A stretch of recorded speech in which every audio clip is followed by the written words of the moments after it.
So with that, let's get started on Prepping for Progress Day 2, raising expectations, access, and outcomes for students with disabilities. First off, I want to welcome everyone back who was able to participate in the session yesterday. We were so excited to have you join us for the introductory panel on belonging. We heard great things from our 3 panelists. We heard Dawn talk about the importance of intentionality as we think about setting up opportunities for students to feel like they belong and are engaged in their classrooms and their school environments. We heard Jennifer share her experiences with her son Jackson and some of the things that she did as a parent to advocate for him, as well as what teachers and other leaders have done to support him in feeling that he's included and belongs in the classroom. And we heard from Sue Ann and we saw her video about some of the things that she experienced as a young person with a disability and some of the challenges she faced, as well as some of the things that she thinks might be helpful for us to consider as we think about fostering belonging for all students.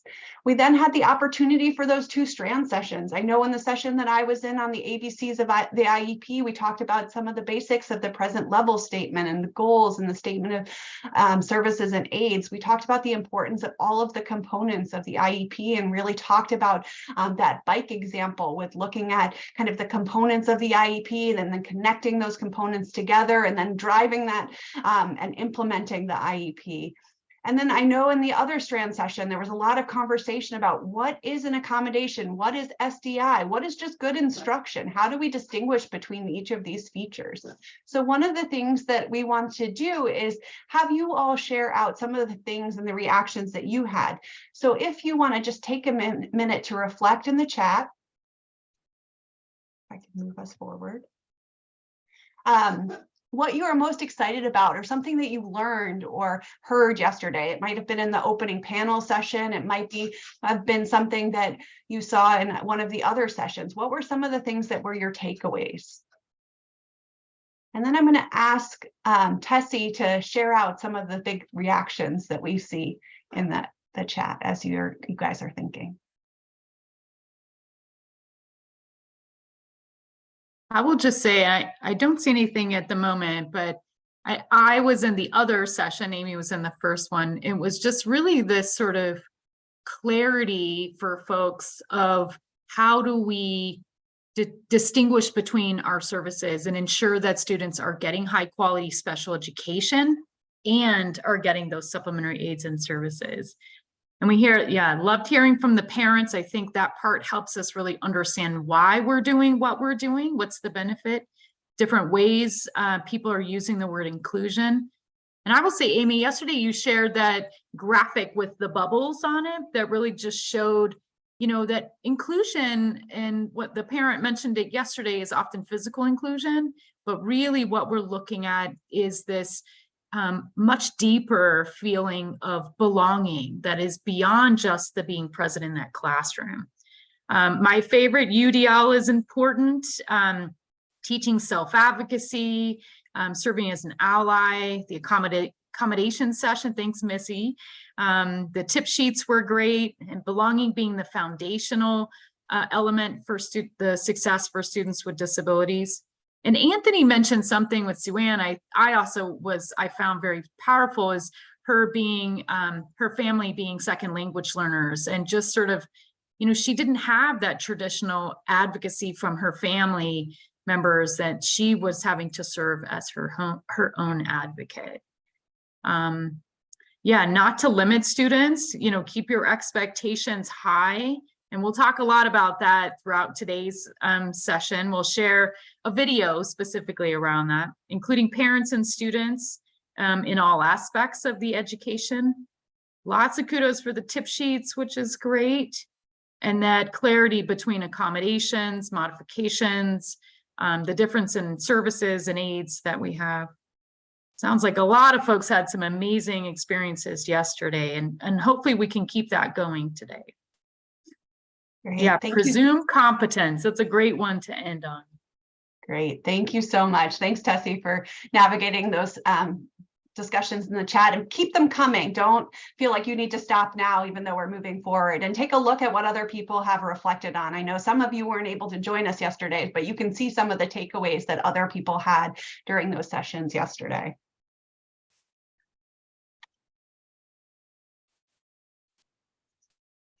Oops. It wasn't reacting and then it moved too quickly. So just as a reminder, I wanted to welcome everyone. This session and all of these events over these next couple of days is hosted by the Progress Center. And if you're not familiar with the Progress Center already, you might have heard about us yesterday and access to tons of different resources. But we wanted to welcome you from the Progress Center. And our goal in the Progress Center is really to provide information, resources, tools, and technical assistance services to support local educators and administrators in developing and implementing that high quality educational programming for students with disabilities so they can make progress and meet challenging goals. The focus is on helping to provide a high quality foundational IEP, but also on the instruction and the experience of belonging and supporting educators and family engagement and ongoing teaming and supports, all of those things that we need to do in our classrooms and our environment to support all students as well as students with disabilities to ensure they're making progress. So that whole entirety of that high quality educational programming. We do that in a number of different ways through our knowledge development work, through our ongoing partnership with selected local educators to help us test out some of this information and get feedback about what it looks like and feels like on the ground. And then we provide these tools and resources and materials to you freely available so that you can easily access that information. All of that information you can see provided there for promotingprogress.org. And with that, I want to just share brief introductions. I know I haven't introduced myself formally today. I am Amy Peterson. I lead out our Universal Technical Assistance for the Progress Center. I'm excited to be joined today by David Emenheiser, who is our project officer from the Office of Special Education Programs, and he's going to introduce himself in just a minute. And you saw Tessie up on the screen earlier. Tessie is our Progress Center director. She will be sharing the keynote in just a couple of minutes. So welcome everyone for the session today. We're excited to have you. We're excited to continue to engage in these great conversations over the next day or so.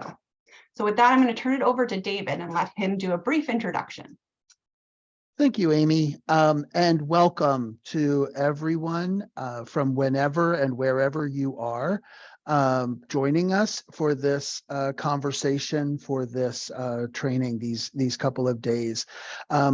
I want to encourage all of you, as was mentioned already, that these are recorded. So please come back, look at them again, look at the things that you weren't able to attend, maybe concurrent sessions, and just share the information broadly.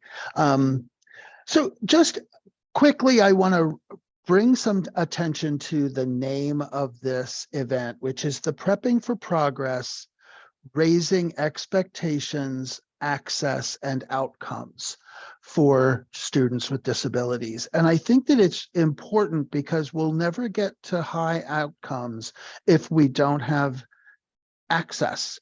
And we'll never have access if we don't have expectations for success. And so what I love about the way that this event is structured and what you will have opportunity to engage with today is a little bit of the both and. It's a little bit of the theory, the ideas, the sort of the emotional, affective part, but then also some very clear resources and tools that you can then use and share and build that collective efficacy in your programs, in your schools, among your colleagues to really improve those outcomes for students with disabilities. Again, I'm not going to take up a whole lot of time because I want to get to the meat of this, but I just thank you for attending and thank you for sharing the information so that more and more can come in and learn and share these resources with one another. Great. Thank you so much, David. Yep, thank you. So just as a brief reminder of what our schedule looks like for today, we had topical discussions. Many of you probably joined those at 10:15. I know that was very early for the Pacific Coast folks, and so you were likely not able to join those ones, but hopefully you were able to join yesterday. We're in this general session right now between 11 and 12:15 Eastern time. After that, we'll have a 30-minute break.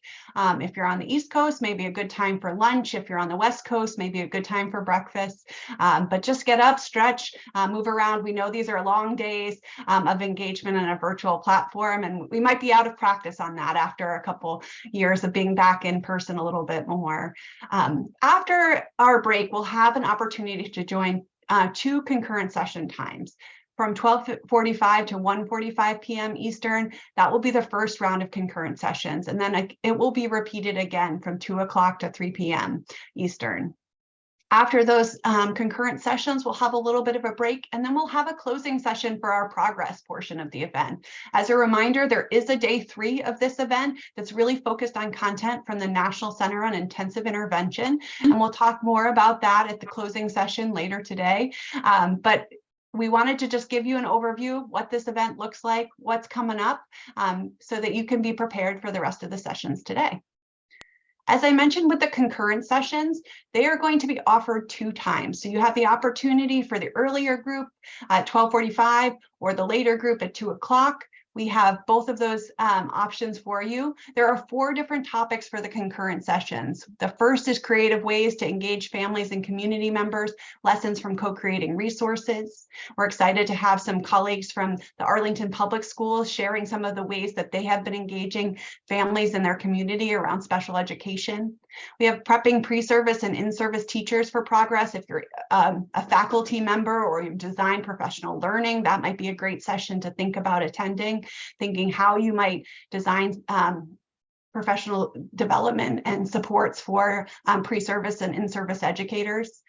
For those who are in the middle grades or the secondary grades, ensuring SDI in the secondary setting might be a great session for you to attend. And backed by popular demand from last year, we have a session led by Dr. David Bateman and Mitch Yell for providing a free appropriate public education, lessons from the due process hearing front. We'll hear from them about some of the lessons they've learned over time around due process hearings and what that looks like and means for us. So again, you have an option to choose 2 of these sessions.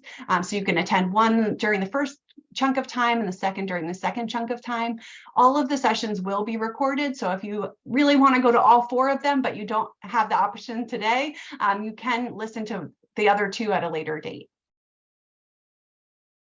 One other ongoing challenge that we know many of you have been facing, and we're really sorry that this is happening. We are using a new system this year. We were trying to make it easier for it to be a one-stop shop for you to go to one place to get all of the links and information for the session. It's probably working great for a couple folks, but it might not be working well for everyone. I know that people have been getting stuck in this loop of getting adding their email address, getting a link sent to their email and having to add their email address again and getting the same visual. I've been trying to work with the systems people at the event platform space, but unfortunately, a lot of their feedback and troubleshooting hasn't done a lot of good. So our real backup troubleshooting is that you email us at progresscenter@air.org if you're having trouble getting into the sessions. We appreciate you taking a chance at trying to get into the system before going ahead and emailing us, just so that we're not inundated with millions of emails trying to get you those links to the sessions. But if you're having any trouble getting in, just email us directly. We will get those session links to you so you can join the session when you're able.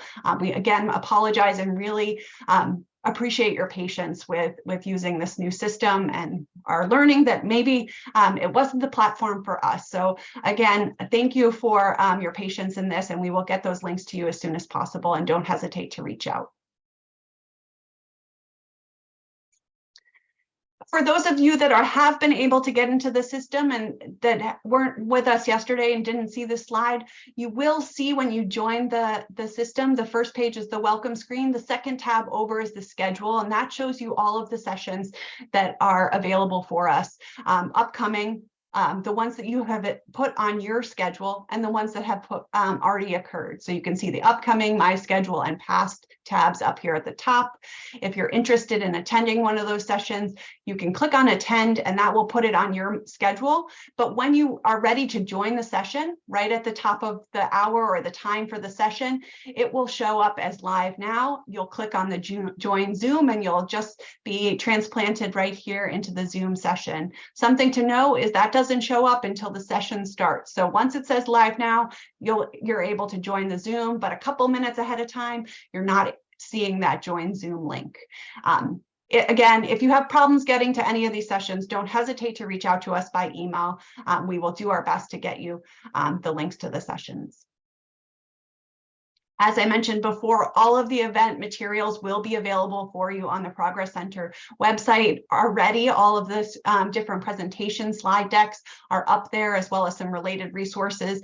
We will continue to add to those related resources based on things that people shared. There were lots of great links that were shared in the chat yesterday for the belonging panel. We will make sure to get those up there on the site for you to be able to easily access at a later date as well. This will also be where you're providing the or getting the recording after the event on this web page. So you'll see on that same expanded accordion there for the first strand, it says strand slides. Underneath that, we will see strand recording and the transcript eventually as we get those materials all up and ready for you. Our goal will be to get those recordings up and available to you as soon as possible after the event. We want to do a little bit of cleaning up on some of those materials so that you don't have to sit through some of those intro pieces or a break during a breakout session or something like that. But we'll work on getting those up within the next week or so after the event. As I mentioned yesterday, Mia is our go-to for all of our technical support. You'll see her in the chat. If you have any questions, don't worry about that. We can go ahead and address them as quickly as possible, as much as we can. So reach out to her directly. You can find her name in the chat list and you can reach out to her there. If you have a question, a technical issue, or accessing a session, accessing materials or anything like that, don't worry about that. We'll get to you. Her email address is available up there for you. And again, you can also reach out to us through the Progress Center email box.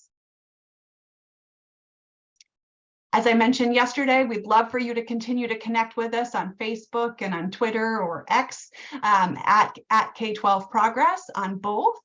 You can see the Progress Center on the Twitter as well as on Facebook up here. If you have a reaction or something, a learning that you want to share about the event or something that you took away from the event, please use the hashtag promoting progress 20. Oh, this says 2022, but we're in 2023. So please use promoting progress 2023 to share any learnings that you have. You can look at what other people might have shared using that hashtag as well. So again, promoting progress 2023 for this year, not 2022. If you look at that, you might see some learnings that people had last year during the event. And with that, I'm going to turn it over to Dr. Tessie Bailey. She's going to lead us in a keynote presentation focused on leveraging an MTSS to develop and implement the IEP. Thanks so much, Tessie. Thanks, Amy. And I want everybody to give a shout out to Amy. Probably it's like quietly in your room, but Amy has done an amazing job getting this 3-day event scheduled. So if you have a chance, make sure you give her some kudos. So I'm here, I'm excited to be talking about leveraging MTSS to develop and implement the IEP. As Amy mentioned, I am the director of the Progress Center, but I was previously the director of the MTSS Center at AIR and worked with the initial Center on Response to Intervention that was funded by OSEP. And so I'm going to share sort of this 20 years of working in tiered system of support and how we've been sort of back and forth with including special education services within the MTSS. And some of you who may be older like me were like, well, didn't we start here? And some of you who are new maybe aren't familiar with MTSS until the reauthorization of ESEA are like, wow, yeah, how do we include it? So we're trying to bring those two worlds together. I love this quote. I kind of take it out of context, but I think it's really important to say, both from the way that we design and deliver special education, but really in the way that we design and deliver school every day. So there's no way a single teacher has all the time, knowledge, skills to meet the needs of all of the students in their class. And I think sometimes we feel this burden to be able to meet all of those needs. I think the other thing that I just want to make really clear is that there is no program, no federal program, no local program that has all the time, knowledge, and skills to be able to meet their the needs of students in that school. So just to clarify, general education can't do everything. Title services can't do it. Your special education services can't do it. And that's what really moved us into the way that we think about a tiered system of support. It's that we're leveraging all of these great federal and state and local resources to meet the needs of all of the students within our class. Now, something that's probably not surprising to you is that students with students are general education students first, right? No matter what, that's how our per pupil spending is set up. It's how all our services are set up. It's that all students gain access and benefit. But about 60% of students are only about 68% of students are receiving about 80% of their time or education within the general curriculum. We do know that overall 95% of students with disabilities spend some portion within the general education curriculum. But if you think about the purpose of the IEP, it's to ensure that students can access and benefit from school, from the general curriculum that's being provided to all students, so that they have the same opportunities for post-school outcomes, the same opportunities for employment and attending college. So as we move through this session, I want you to remember that all students are general education students. There are some students who need special education, that's your related services, your supplementary aids and services, to be able to fully access and benefit from that school experience or that general curriculum. Now, on the flip side, let's talk about MTSS. And I will say that the MTSS language didn't even really surface till about 2011. And it wasn't until the reauthorization of the Every Student or the ESEA as the Every Student Succeeds Act that we started to think about MTSS much more globally. I mean, it's been around for some time, but right now it's sort of taken its like boom, and we're moving into this. It's the norm that we see across all states and across all schools. Within the act itself, you will see that it was identified as a way to improve outcomes for students with disabilities as well as English language learners. So there was this direct connection with the assumption that if we implemented a tiered system of support in our schools, students with disabilities would be able to benefit like all of the other students within that school. The other thing within a tiered system of support that the ESSA sort of highlighted was our use of evidence-based interventions.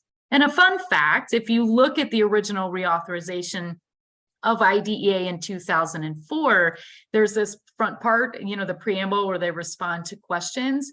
This terminology of evidence-based came up, and, you know, they said, well, you know, that's really a term of art, because at the time we were looking at research-based interventions or scientifically based research interventions.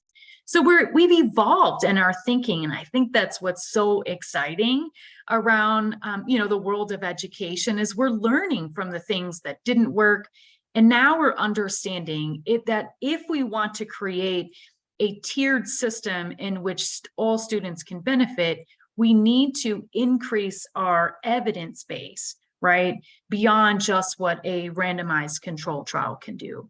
And in fact, those of you who were in my session yesterday read that when we look at the statement of aids and services, we're looking at those that are based on peer-reviewed research.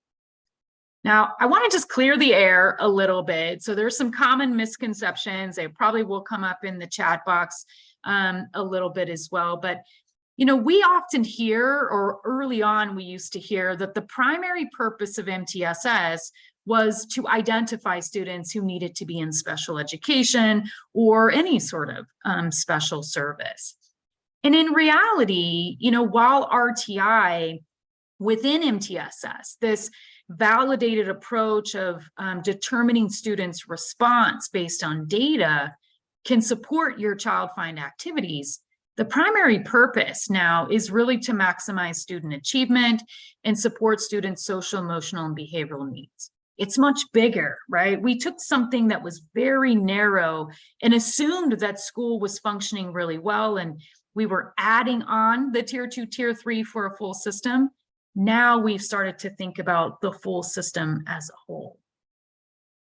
Something else we often hear, and maybe in your own state you're hearing this as well, is that special education is tier 3, or there's another tier that's for kids with disabilities. And as early as the 1990s, we started to look at this, tiers of support with increasingly intense academic and behavioral supports for students. Now, special education, as you probably know, is not a tier, as we just saw that students with disabilities participate in all levels of the system. And each kid has unique needs, where some kids might need really ongoing intensive supports that look like what you would provide in tier 3, but there might also be some students who just need small group instruction that looks a little bit more like tier 2. And if we have a really well-designed tiered system of support, students with disabilities can receive those services in the most appropriate, not necessarily place, but in the most appropriate level of support. Something else we also hear, and this actually came up in some guidance from 2011, was this worry about kids who had IEPs participating in our tier 2 interventions. Now, the things that we think about with the delivery of MTSS is we're looking at standardized interventions. Well, and if the kid benefited from that, then they don't need special education. Kids have disabilities, and those disabilities have different needs.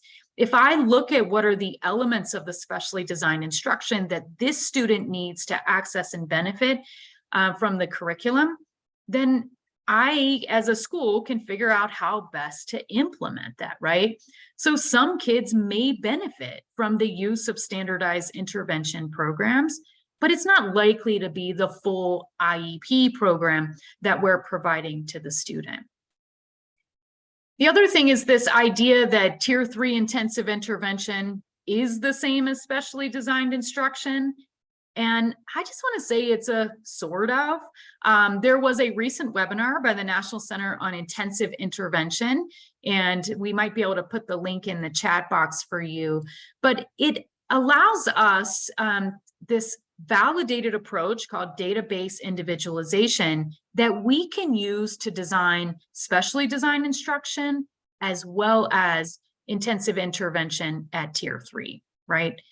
Now, you might see that some students are getting what looks like specially designed instruction, but under the regulations, specially designed instruction addresses a disability-related need, right? So while I might be getting special instruction because I just don't know how to use AI or some other skill, it doesn't meet the definition of SDI because my lack of knowledge, skills, or use of strategies is not because of a disability-related need.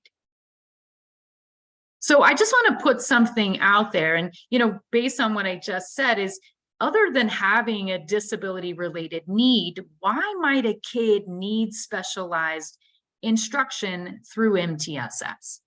So just feel free, you can put that in the chat box.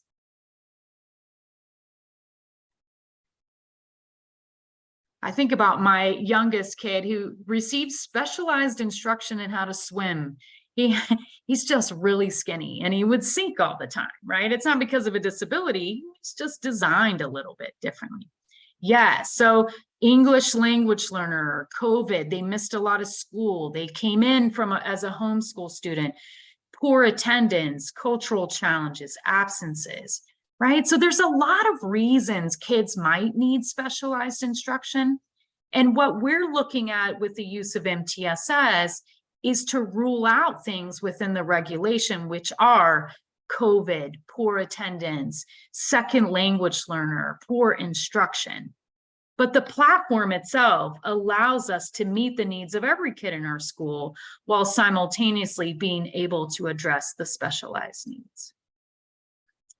Yeah, and if you look in the chat box, you will see that there's so many reasons that we need school-wide MTSS. And that disability is just one of those factors, right? So it's not an all or nothing. And that's because a tiered system of support provides this continuum of supports, even for students with disabilities. So if you think about, the way that our schools should be set up is our tier 1 should be accessible to the majority of students within that school without supplemental supports. And that's where we get to that 80%. Now, if you think about it, if a kid is not benefiting from the tier 1, special education isn't going to replace that missing effect. The intent of special education is to add on, right? To increase the overall effect of what students would get from our tier 1 instruction. Now, some students, in order to fully benefit from tier 1, will likely need some supplemental supports at tier 2, right? That small group, standardized intervention that are filling in knowledge, skill, and strategy gaps that initially prevented the kid from accessing and benefiting from their tier 1. And in some cases, we need something a little more intense, a little more specialized. The kid had some pretty severe trauma. They're coming back to school. Our school needs to be able to respond in a unique way to help that student, just like we might have a student who has intensive needs as the result of a disability. So when we think about how we provide those services for students, they are across the tiers of support. There are some students with disabilities who, will benefit from tier 1 with just accommodations. That's your 504. Maybe they need some specially designed instruction that can be delivered within the general education classroom, and they're receiving supplementary aids and services in tier 1. And then there's likely to be some students with disabilities who have very intensive needs, in which we are engaging in an iterative process to really understand what are the specialized adaptations that we need to be implementing to fully support the student. And I want you to think about kids, as general education students, not as special education students or tier 2 students, because there is no kid in our entire system who has a need at tier 2 for everything, right? Kids are kids. They're sort of all over the spectrum. A lot of our tier 1 systems we have in place meet the needs, most of the needs of kids. Some kids will have some tier 2 needs and need a little bit more opportunities for practice, a little bit more explicit instruction. And some students will need more intensive supports in some key areas. But just because I have a disability doesn't mean all of my services need to be at a tier 3 level, right? So that's really where the IEP outlines what are the specially designed instruction that's necessary for the student, and what are the accommodations and modifications and supports that I can provide to the student so they get maximum benefit from the tier 1 system. Now, MTSS is pretty cool because if we are, responsible for implementing multiple federal programs in our schools, MTSS can help us do that. So if you think about a tiered system of support, it can help with our child fine requirements or eligibility determination obligations under the Act. So the first one, it says to assist in child fine obligations, right? We can leverage the screening process, our teaming processes that we have. If you're implementing high quality screening, you have a risk verification, which helps you rule out some of those things like attendance or COVID or, maybe lack of instruction. In addition, you'll see that, MTSS can ensure the provision of tier 2 and tier 3 interventions that help us meet the requirements prior to referral and eligibility determination for students with learning disabilities. We are required to rule out lack of instruction before we make an eligibility determination, and MTSS can help us do that. The other thing is it can help provide some of that data that's necessary for us in our eligibility determination to assess need. Because if in a tier 3, the kid is needing multiple adaptations to be able to progress or, benefit, that's an indication that this kid needs adaptations or specially designed instruction as it's defined under the Act. We just have to make sure that they meet the other requirement of having a disability, and that's what constitutes the need. The other thing is MTSS can help us with our obligations for formal progress monitoring data that can be provided to the parents. This regulation right here is related to prior to referral and eligibility determination, but even in your IEP, you have this obligation to provide evidence of how you're monitoring and ensuring progress. And finally, the last one is really about comparing student performance to their peers and being able to gather data. And what's nice is that this can help both in us understanding, is this student's needs different than the kids within the school, which can also help us in the development of the present levels of performance that will be part of that initial IEP and IEPs going forward. So I talked a little bit about those not yet identified, but I think where we see the greatest benefit are for those who are already identified under IDEA. And we know that to appropriately support students, we need effective implementation of MTSS. It goes back to that first quote I shared is, special ed teachers can't do everything. The system's not designed for the special ed teacher to create the full benefit for students. It's the coordination and collaboration between the effects of general education plus the effects of special education that allow the student to fully benefit from school. And we see that, right? I mean, that's why we had our Supreme Court decision with Endrew F, is saying that in order for us to meet our substantive obligation, meaning our so what, right? It's not just, did we write the IEP well? Did we include all the parts?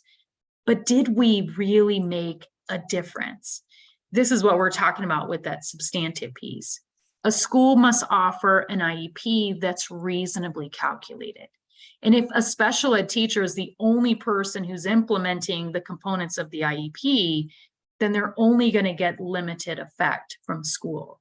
But if we're doing that in collaboration with our related service providers, our general ed teachers, or special ed teachers, we're going to be offering a program that's of high quality. And that will allow students to make appropriate progress in light of their circumstances, right? Whether they have severe cognitive disabilities or, executive functioning needs or behavioral needs. So I want to share some strategies for leveraging MTSS for the IEP development. And then I'll talk about how to do it for implementation. So, and these are based on, I've been in the MTSS world or RTI world for about 23 years now. And I will say it's evolved over time. I started as a special education teacher in a tiered system of support, and then, had to really understand where do the roles fit within the system.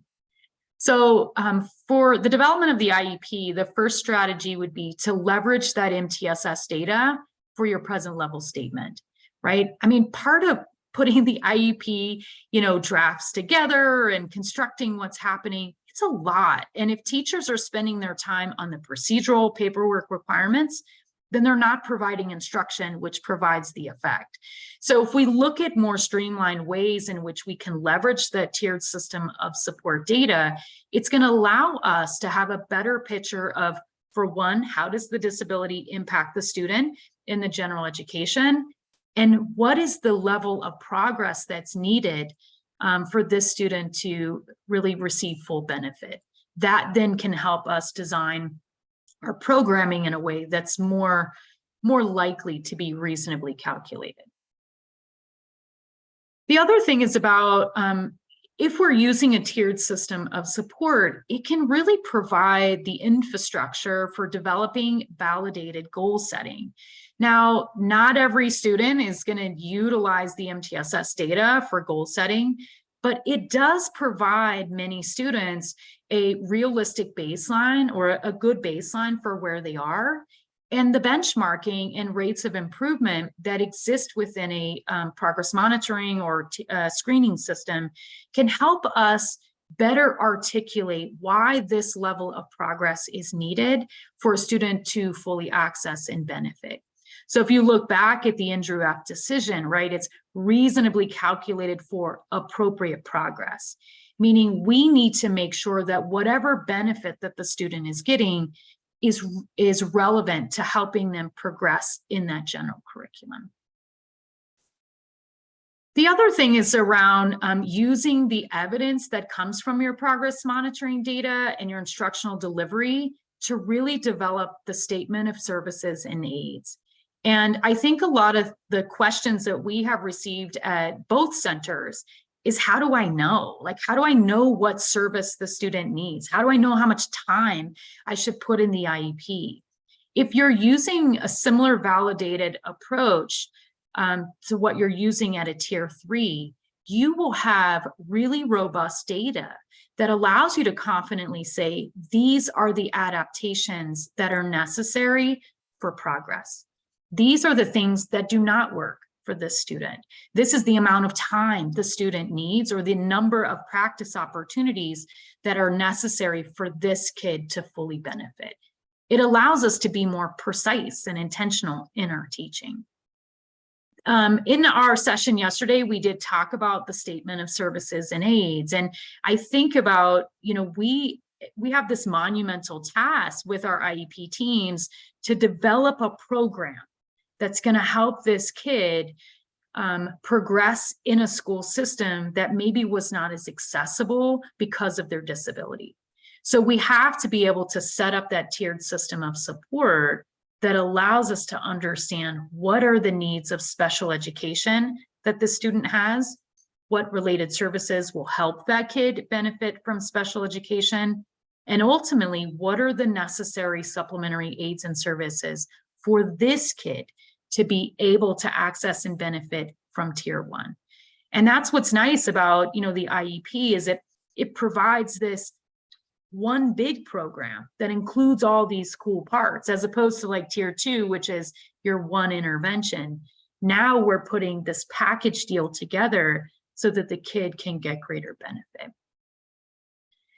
And I shared this, and I think Amy put some links in the chat box, but the National Center on Intensive Intervention over the last 12 to 13 years has really refined and validated approach that, while it's often seen as an approach for intensification at tier 3, becomes also a validated approach for the design and delivery of SDI. And when we have these comparable approaches to designing instruction, it's much easier for general ed and special ed to collaborate. When they feel like they function in 2 separate systems, then it's really difficult to get that full benefit. So specially designed instruction, it does require an evidence-based iterative process that uses individual progress monitoring data to help us make decisions around adaptations. And on the screen, what you'll see is the graphical sort of element or flow chart from the NCII, or the Center on Intensive Intervention. And for students with disabilities, we start with that IEP. That's that orange box at the top. And we monitor the extent to which what we proposed and implemented actually benefited the student. And then we periodically review the data as part of your monitoring plan and determine what's working and what's not working. That's where we get into this. We look at additional data, we identify if additional adaptations are needed for SDI, and then we continue to monitor. That's what special education is. It's our, skills in using the data to really intensify and individualize for a student who's not responding as expected. And what happened is we took that benefit into tier 3, right? It didn't replace the benefit, but it said other kids can also benefit from this intentionality or this validated approach. So there are 5 steps, and I think this is in that process. These align with what happens at tier 2 and at tier 3 within a tiered system of support. So, we start with that validated program for students who are already identified. This is the IEP. And then we progress monitor the extent to which it worked. Most IEPs work for students, right? But in some cases, kids will need more supports, right? More academic or functional supports in order to benefit. So this process is exactly what we're doing in our tier 2. That's the step 1, right? The kids sitting in tier 2, standardized intervention. It doesn't work for them based on our progress monitoring data. We look at the data to understand why it didn't work, and then we adapt the intervention, right? And when those adaptations are the result of disability-related needs, then we start to say, we need to either amend the IEP or include these within the SDI that we proposed. The other thing I mentioned is around the strategy of utilizing that MTSS data to really inform the way that we propose services. Some of you are probably out there going, I don't know, I just do 30 minutes for kids with learning disabilities, or, you know, I select the minutes based on the programs available. But if we really have a well-designed MTSS, this iterative process allows us to really understand what are the unique needs of that student so that we can intensify, you know, and get the student to a level of growth that's expected. So this is just like a sample illustration. As we put the IEP in place, the student made some progress, but not based on, you know, the level of progress we had outlined in the IEP goal. You know, we were providing 30 minutes of specially designed instruction. And what we found is we just weren't really getting the effect. And so the team comes together and, you know, problem solves about why the student is not benefiting from something we thought was reasonably calculated. And we make those adaptations until we find the sweet spot. So these data here indicate that when this student received 60 minutes of specially designed instruction, in this case, distributed across the day, we saw significantly greater growth rates than when the student was only getting 30 minutes, right? And that's something we might see in tier 2 as well, right? The student makes some progress with 30 minutes, but when we intensify and distribute it across the day, the student is making greater effects. So the design piece, I think, makes a lot of sense. And we often don't have access to that data, or maybe, you know, our IEPs don't run with the benchmarking periods or whatever it might be. But these are things we control. We can sort of leverage the system in a way that helps create greater efficiency and effectiveness in the design of the IEP. So how can MTSS then support the implementation of the IEP? When we looked at some of the comments, this seems to make a lot more sense, right? The screening and progress monitoring data can help us monitor the extent to which the student is benefiting from the general curriculum as a result of the IEP. And I often try to remind folks that, you know, special education it's not the sole purpose to make sure the kid progresses on the IEP goals. That's just one part. But the other thing is to make sure they're progressing in the general curriculum. The other nice thing about MTSS is that the teaming infrastructure allows for greater collaboration with our general education and special education and related services partners. That infrastructure is so critical to the success of students, because otherwise we're functioning in silos and hoping it works. The other thing is that, you know, the purpose of the IEP is to ensure kids can access and benefit from the general curriculum that's provided at tier 1. And so when we think about, you know, that as being the sole purpose, we can test the extent to which the IEP we developed is reasonably calculated to help the student progress greater in the tier 1, also to make progress on their IEP goals.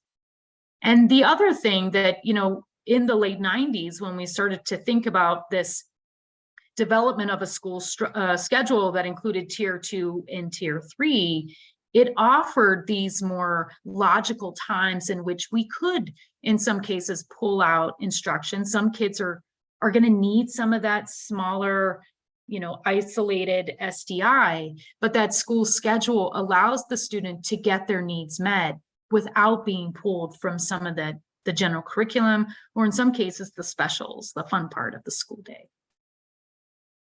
So that leveraging, that last part is leveraging that system, that tiered system of support can really allow us to collectively meet the needs of students within our school. We're not just creating a system for students with disabilities or students, who are struggling and not yet identified, but instead we're saying any kid within the system who needs, what looks like a supplemental level of support at tier 2 can get that. Just like a student who needs much more intensive support, our school has the infrastructure, and it's not leaving the special education teacher to do this work in isolation, but to leverage the sort of collective efficacy with the school itself.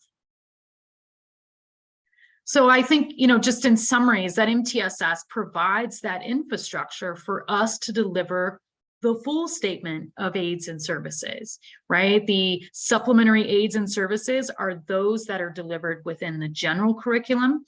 The special education can be delivered at what looks like a tier 2 versus a tier 3, but that infrastructure is there, and the same for related services. But what we're finding is that schools that are using UDL, high levels of differentiation, and high leverage practices, which I'll talk about here, are allowing students to get those services within the general education curriculum or within the general education classroom, and we're seeing greater success for those students. So, and I just want to share, the MTSS we've as a field have identified the high leverage practices as a way for us to implement high quality tier 1, tier 2, and tier 3 instruction, right? They're not in and of themselves SDI, but teachers who are using those practices, general ed teachers at the tier 1 level, that are then being used by special education teachers in an intensified way, are getting the greatest benefit, right? Because we have an aligned system in which kids can get some benefit from the general curriculum and get increased benefit from the delivery of specially designed instruction and related services.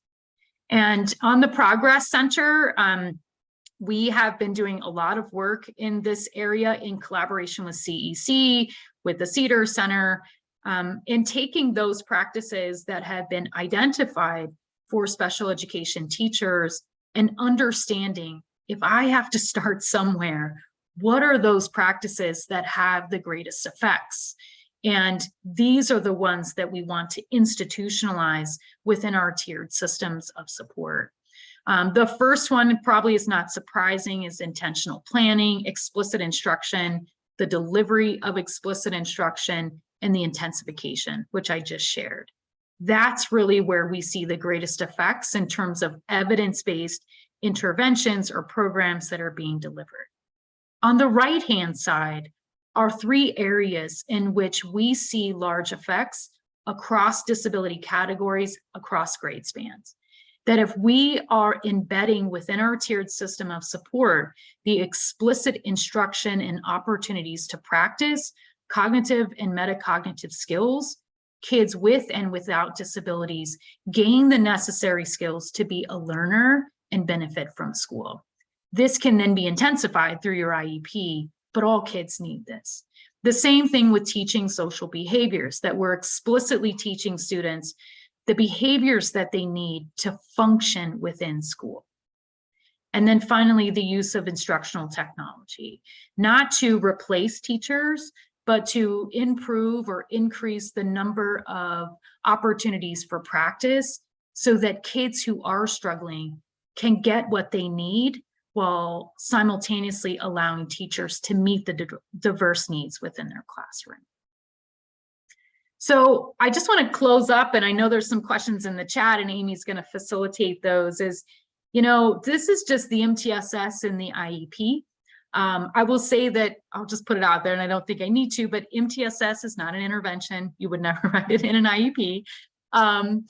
Right, but the strategy, we have to think about what goes in the IEP as the adaptations to instruction that the student needs, the accommodations and the modifications that the student needs, and then we leverage MTSS to implement those, right?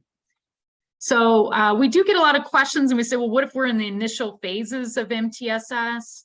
You know, regardless of your MTSS implementation, you are still obligated to provide FAPE to students. We just know that when we're implementing MTSS, we are more efficient and effective in meeting students, meeting our obligations for FAPE. So it's not a, well, let's wait to get MTSS in place and then we can focus on how we include students. You know, what interventions can we use for student, you know, for the SDI for students? We get this question all the time. There is no program that's SDI, right? You can't buy SDI. SDI is specially designed for the individual student.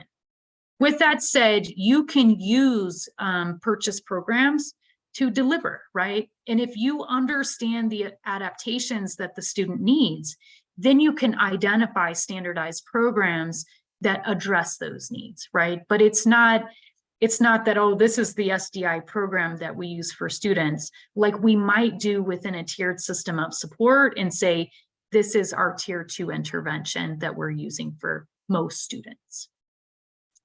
What supports are available to assist special ed teachers in their role for MTSS?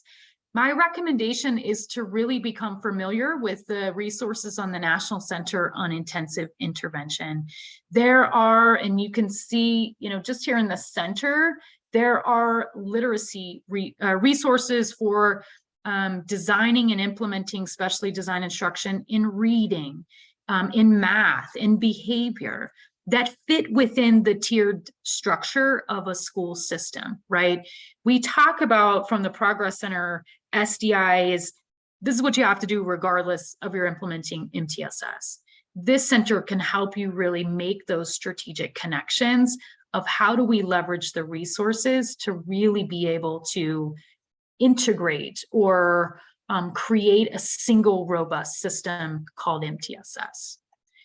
Some of those resources I'll just pull out that are on the center is there are professional learning resources, there are lesson plans that allow us to do some of the intensification that you might see both in tier 3 for kids not yet identified, as well as those who are already identified.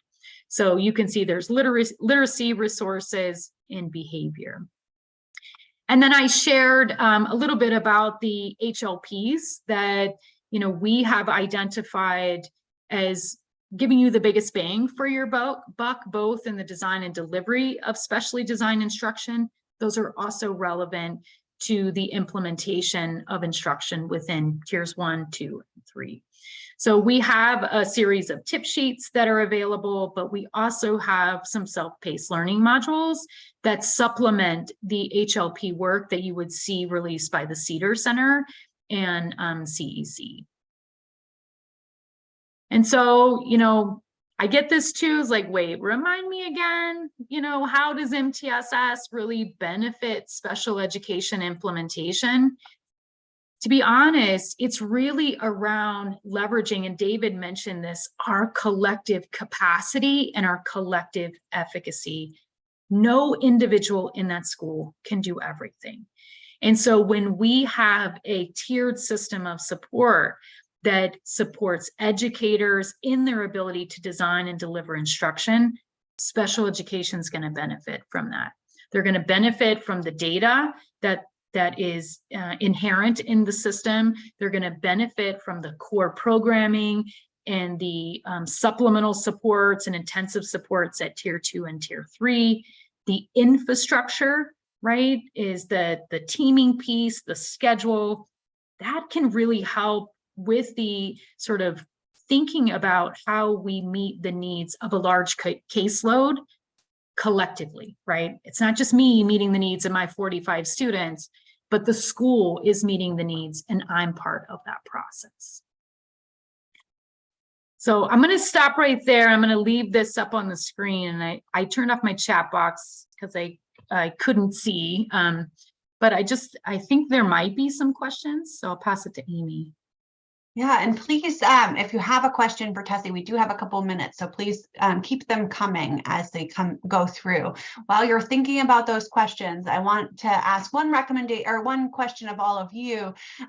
In your participant list, can you go ahead and look at what your name looks like there? And if it's just your first name, or maybe it's your email address, or maybe it's a symbol or something like that, can you go ahead and put the name that you have used to register for the system, at least your first and last name, so we can match you up, particularly if you are interested in getting a certificate of attendance for the session. It will just help us on the back end. But one of the questions, Tessie, that came in was asking a little bit more of clarification about, is special education moving toward being a service given to students in need of more permanent, consistent, long-term support throughout the student's academic learning? And are special ed teachers moving toward being more scientific data centered? Well, I'm going to just answer the second one first. I would hope so. And I will say in the early work of special education, some of you, maybe are older like me too, we talked a lot about precision teaching. That's what allowed us to provide specialized instruction, is we used data, our knowledge of the student and the context to really make decisions. In terms of the first one, I don't know that special education is dramatically changing. I think the way that we think about its implementation is evolving. We have, if you look back over the 45 years, have often perceived them as, sort of these siloed systems, and kids with disabilities would go over to special ed and then would go over to general ed. And I think what we're trying to do is to be more strategic in knowing that if we're going to support students with disabilities, we can't have these two systems where they go to the special ed teacher, get their stuff, and we hope it helps them. We now need to be more intentional in that integration of the transfer of that knowledge. I think where we're moving towards, and I think we've been moving there for a long time, is this greater collaboration as a school system to support kids with disabilities. That it doesn't fall just on the shoulders of an individual or an individual program.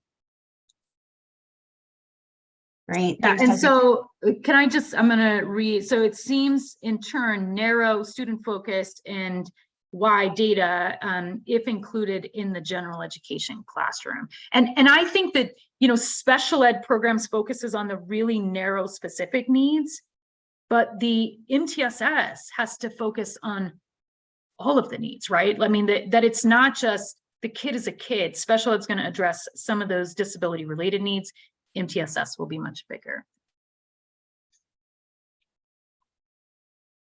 Great, thanks. I just want to send a quick clarification about the certificates to everyone.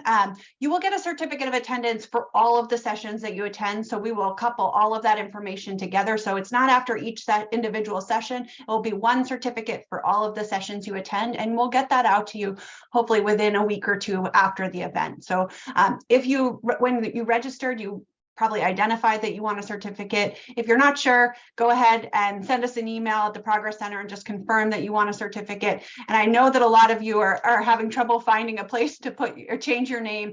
So what people are doing is great, just putting your name here in the list, just so that we have that confirmation. It just helps us on the back end. So no problems there. There are two questions in the Q&A, Amy. Yep, that's what I was going to ask you next. Yeah.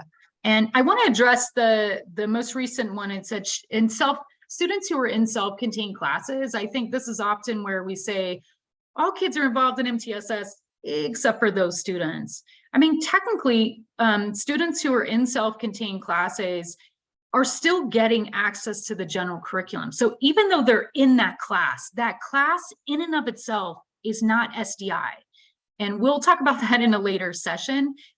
What you design and deliver within that class is really the SDI. So if you think about a self-contained, the student is still likely getting the tiered system of support, access maybe to a modified general curriculum, but each individual within that class is still getting what they need from their IEP.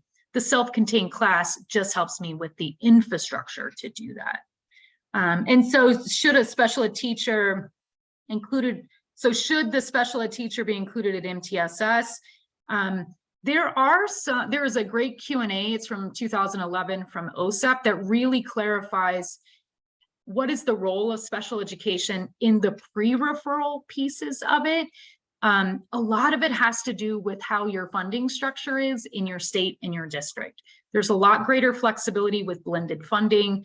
But if you, for example, are using title funds for interventions and then you're using early intervening services, students with disabilities cannot double dip in the early intervening funded interventions. And so that's where I would work with your federal programs folks to make sure that you're not, kids are not getting a double dose of those services. And are there models of how this would function in large schools and small schools? There are. And the MTSS Center, Dr. Jason Harlecker is the director of that center now. And we have schools that we've been working with over the last 5 years to help sort of set up these infrastructure. I think, yeah, the question about the big picture in schools where the roles are defined. I think the challenge that we often have in big schools is the bureaucracy, is like who's responsible, how does the information get down? But with that said, we've been working with some very large schools who have been inclusive of the different roles within the system in the development and design of the guidance around what it looks like, right? And I think it's going to look a little bit different in each school, but there needs to be some clearly defined roles and routines if you're going to make this work.